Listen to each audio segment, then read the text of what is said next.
उस वक्त गांव के जीवन की शुरुआत भोर के समय पक्षियों की चहचहाट और धीमी सूरज की किरण से होती थी दोस्तों। लोग सवेरे 5 बजे उठ जाते थे, क्योंकि अधिकतर लोग घर की छत या आंगन में खुले स्थान पर सोते थे, इसलिए भोर के उजाले में वे जल्दी उठ जाते थे। गांव में सुबह के समय मुर्गे की बाग सुनाई देना आम बात थी। पता है दोस्तों, जब हम उठते थे तो गांव के गलियारों से बैलगाड़ियां, बैल, गाय, सारे मवेशी रोज सवेरे खेतों की तरफ जाते थे और उनके गले में बंधी हुई घंटी के बजने से जो आवाज सुनाई देती थी वो किसी संगीत के 7 स्वरों से कम ना थी दोस्तों। गली के मोड़ पर ही एक खूबसूरत पनघट हुआ करता था, जहां बड़की भाभी, काकी, दादी पानी भरने जाती थी। कुछ तो उपले गोबर के लेकर बाड़ों में से आती थी। वो छप्पड़ से उठता सुबह का धुआं जब माँ, काकी माटी के चूल्हे पर बढ़िया सी उपलों वाली बाटी, रोटी और साग बनाती थी। इसी बीच काका, बाबा दूध लाकर चूल्हे पर चढ़ा देते थे। घर के बीच में खुले आंगन में नहा धोकर वहीं बिछी हुई चटाई पर तेल पाटी करते थे। उस समय दातून के लिए सूखा पाउडर हुआ करता था, जिसे बिना ब्रश के हाथों से ही दातून कर लिया जाता था। वो सिलबट्टे की चटनी, घर का देसी मक्खन और रोटी माँ के हाथ की ताजे दूध से खाते थे और रात का बचा हुआ दाल भात प्रभात में गौ माता को खिलाते थे।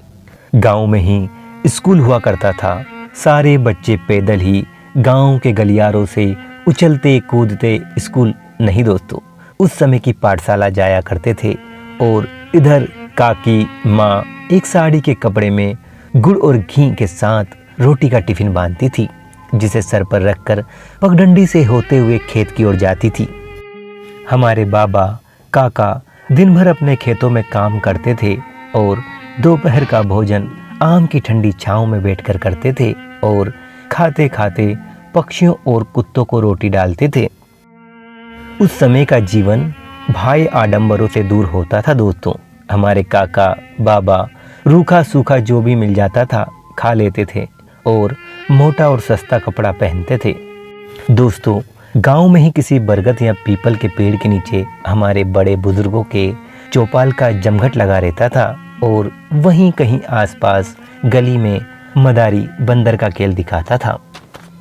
उस समय दोस्तों स्कूल की छुट्टी जल्दी हो जाया करती थी और हम उसी चौपाल पर बैठकर बड़े बुजुर्गों से बतियाते तो कुछ दादा ताऊ से पैसे मांगते थे और कुछ हमारे बड़े बुजुर्ग चौपाल पर ही नाई से दाढ़ी बनवाते थे और हम लुका छिपी, चोर पुलिस और गुलाम डाल खेलते थे।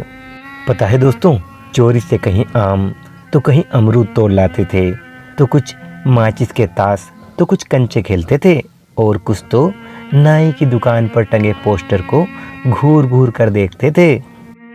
शाम के समय खेत खलिहानों से पशुओं की लंबी लंबी कतारें आती थी, जिन्हें देखकर हम खुश हो जाते थे, क्योंकि माँ बाबा उस समय घर आ रहे होते थे और ढलते सूरज की लालिमा सबको भाती थी और हम तो दौड़ते हुए बैलगाड़ी में चढ़ जाते थे और चारे की गठरी पर बैठ जाते थे।